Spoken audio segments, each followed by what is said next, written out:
Hello students, good morning. Myself Neha Sukla, your English teacher from KP Public School, and today I will tell you imperative sentence. When direct speech will be in imperative sentence, then how will it change? जब direct speech imperative sentence में होगा तो हम उसे कैसे change करेंगे, आज मैं आपको ये बताऊंगी. Okay, first of all, let me tell you what is imperative sentence. Imperative sentences are those which collect advices, order, command, request, etc. imperative sentences वो होते हैं जिसमें रिक्वेस्ट का सेंस हो, ऑर्डर का सेंस हो, एडवाइस का सेंस हो. Okay, and it always starts with main verb, और ये हमेशा मेन वर्ब से स्टार्ट होता है. And subject you is always implied, और इसमें सब्जेक्ट यू हमेशा इम्प्लाइड रहता है, हमेशा छिपा रहता है. Okay, let's start.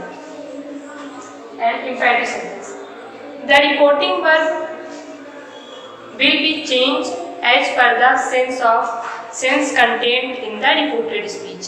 कि जहाँ पे आप assertive sentence में सेट को आप told में चेंज करते थे एंड इंट्रोगेटिव सेंटेंस में सेट को आप ask में चेंज करते थे ना, तो इसमें आप क्या करेंगे, जैसे डायरेक्ट स्पीच में जो भी सेंस रहेगा, जैसे रिक्वेस्ट का सेंस रहेगा आप वहाँ पे रिक्वेस्टेड लगाएंगे, एंड ऑर्डर का सेंस रहेगा तो आप ऑर्डर्ड यूज करेंगे. Okay, and I will tell you by examples. मैं आपको एग्जांपल्स दूंगी, उसके बाद मैं स्टेप बाय स्टेप आपको एक्सप्लेन करूंगी. First of all, example number 1, he said to me please give me your pen. He said to me please give me your pen. तो he ordered, he said to me please give me your pen. तो he ordered me. what do you say? मैंने आपको बताया कि जब इसमें हम इसमें सेंस के अकॉर्डिंग लगाएंगे. ओके, तो प्लीज लगा है, प्लीज है इसमें, तो डेफिनेटली ऑर्डर नहीं कर रहा है, तो रिक्वेस्ट किया जा रहा है इसमें. he requested me to give him my pen. he requested me to give him my pen. okay, and second, the teacher said to the boys get out from class. The teacher said to the boys get out from class. And अब इसमें कौन सा sense आ रहा है, order दिया जा रहा है. The teacher ordered the boys to get out from the class. The teacher ordered the boys to get out from the class. Okay, and let me tell you one thing. हम assertive sentences में conjunction that का use करते थे, and interrogative sentences में conjunction if या विदर use करते थे, and WH type questions में वही WH वर्ड्स जो होते थे उन्हीं को हम एज कंजक्शन यूज करते थे. ओके, तो इसमें हम कंजक्शन टू का यूज करेंगे.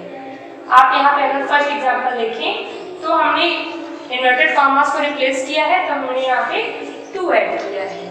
Okay, he requested me to give him my pen, and change of person, change of tense जैसा पहले आपको बताया था वो एज इट इज रहेगा, उसमें कोई चेंज नहीं होगा. Means first person will be change according to subject, second person will be change according to object, and third person no change. Okay, इस रूल को हम ऐसे ही फॉलो करेंगे. एंड चेंज ऑफ टेंस जो आपको बताया गया है, simple present change into simple past, present continuous change into past continuous, present perfect change into past perfect, past indefinite change into past perfect, and present perfect continuous change into past perfect continuous. इस rule को भी आप follow करेंगे. And exception जो आपको बताए गए हैं, तो भले ही इंपेरेटिव सेंटेंस में रहेगा, अगर एक्सेप्शंस है तो भी आप उसमें टेंस का चेंज नहीं करेंगे, ओनली पर्सन का चेंज करेंगे, टेंस का चेंज आप उसमें नहीं करेंगे. Okay, one more example, the doctor said to the patient take complete rest. The doctor said to the patient take complete rest. तो डॉक्टर क्या कर रहा है, डेफिनेटली एडवाइस दे रहा है. तो the doctor advise the patient to take complete rest. The doctor advise the patient to take complete rest. Okay, so now we can see that these are imperative sentences, and while changing direct speech into indirect speech we will always use conjunction to, and change of person and change of tense will be followed as well as. Okay, and we will use reporting verb, ordered, requested, suggested, advised, okay, or command as per the sense contained in the reported speech. कि reported speech के sense के according हम उसमें request, order, command in सब का use करेंगे. Okay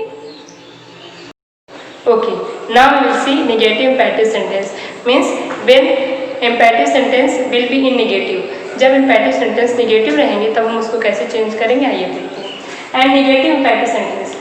And first of all, as I have told you already that I will give you examples, then I will explain. Okay, example लेके मैं आपको एक्सप्लेन करूँगी, तब आपको बहुत ज़्यादा अच्छे से आप उसको अंडरस्टैंड कर पाएंगे. Okay, let's start. He said to me, do not laugh at me. He said to me, do not laugh at me. तो he ordered me not to laugh at him. He ordered me not to laugh at him. Okay, तो हमने क्या किया, यहाँ पे थोड़ा सा change हुआ है कि हम सबसे पहले कंजक्शन ऑब्जेक्ट के बाद डायरेक्ट कंजक्शन टू का यूज करते थे. Okay, but in negative sentence हम ऑब्जेक्ट टू के बाद, टू के पहले हम नॉट लगाएंगे, ऑब्जेक्ट के बाद हम नॉट लगाएंगे, तब उसके बाद हम टू लगाएंगे, कंजक्शन टू का यूज करेंगे. Okay, he ordered me not to laugh at him. और बाकी सारे रूल्स जो आपको पहले बताए गए हैं वो सेम फॉलो करेंगे आप. And next, he forbid me to laugh at him.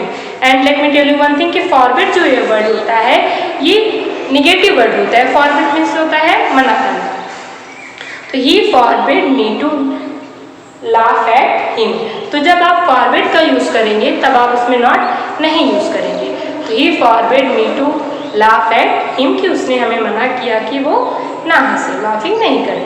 Next, the teacher said to boys, do not speak loudly.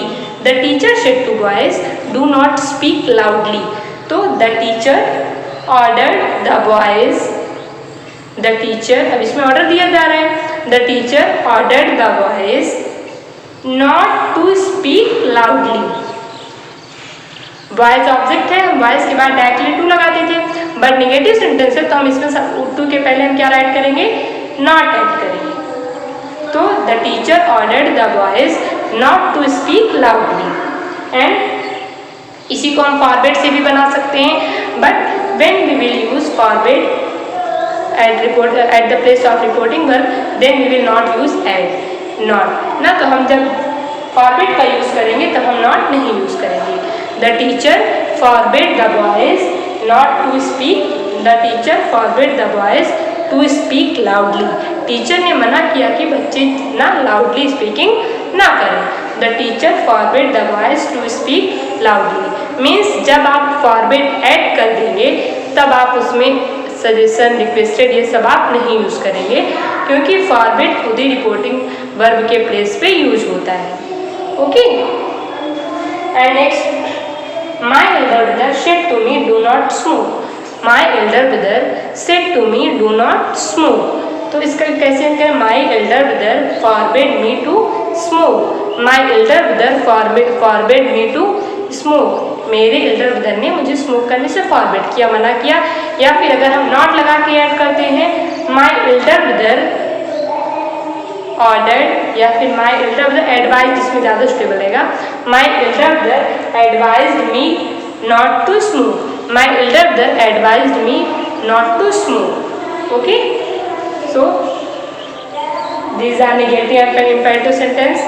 And when imperative sentence will be negative, then we will use not before conjunction to. जब हम imperative negative sentence को indirect speech में change करेंगे तो हम उसमें not conjunction to के पहले यूज करेंगे. and rules for changing person, rules for changing tense जो ऑलरेडी आपको बताए गए हैं वो आपको as it is फॉलो करने हैं. and जो यूनिवर्सल ट्रूथ रहेगा ना, जो भी एक्सेप्शंस आपको बताए गए हैं, universal truth and historical facts, habitual fact, उसमें जैसे नो चेंजिंग तो आप उसमें नहीं चेंज करेंगे. एंड SON 1 2 3 रूल आपको पता ही है. First person according to subject, second person according to object and third person no change. इस रूल को भी आप फॉलो करेंगे. Okay students, this is the imperative sentence of direct speech and I hope you understand. That's all.